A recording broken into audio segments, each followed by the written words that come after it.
ज्ञान सरोवर में आप सभी का फिर से एक बार स्वागत है। और आज के ज्ञान सरोवर में मैं फिर से लेके आई हूँ एक छोटी सी कहानी जो कि काफी प्रसिद्ध कहानी है। आपने भी कभी ना कभी जरूर सुना होगा। ये कहानी है एक समझदार किसान की।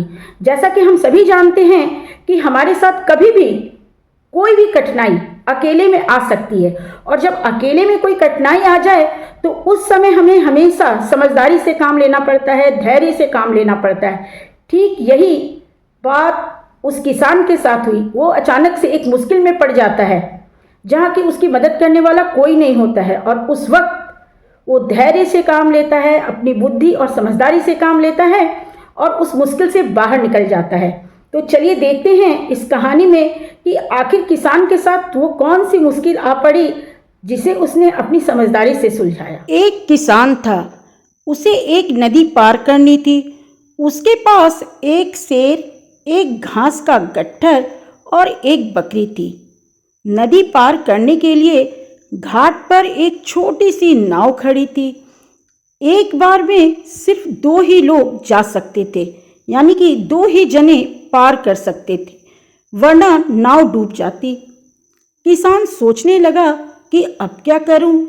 यदि मैं पहले शेर को ले जाता हूं तो बकरी पीछे से घास खा जाएगी।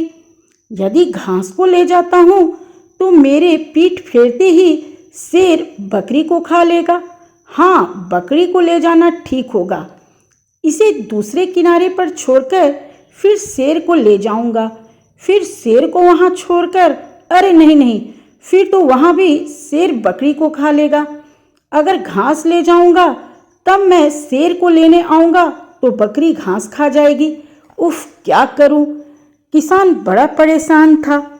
किसान के सामने बार बार वही सवाल आ जाता था।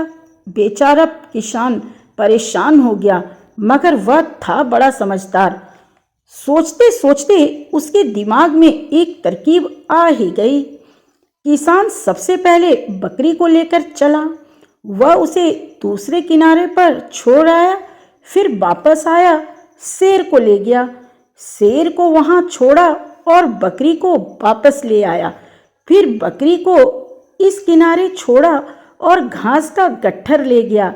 घास शेर के पास छोड़कर वापस आया और फिर अंत में बकरी को ले गया।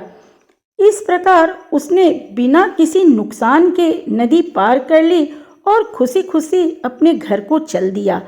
तो ये है उस समझदार किसान की कहानी जो अकेले में भी अपना धैर्य नहीं खोया और बुद्धिमानी से काम लिया।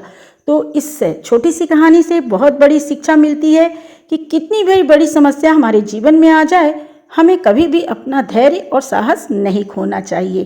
तो चलिए ये छोटी सी कहानी यहीं पे समाप्त करती हूँ, इस वादे के साथ कि अगली बार मैं फिर आऊँगी किसी शिक्षाप्रद कहानी के साथ। तब तक के लिए जय हिंद, जय भारत।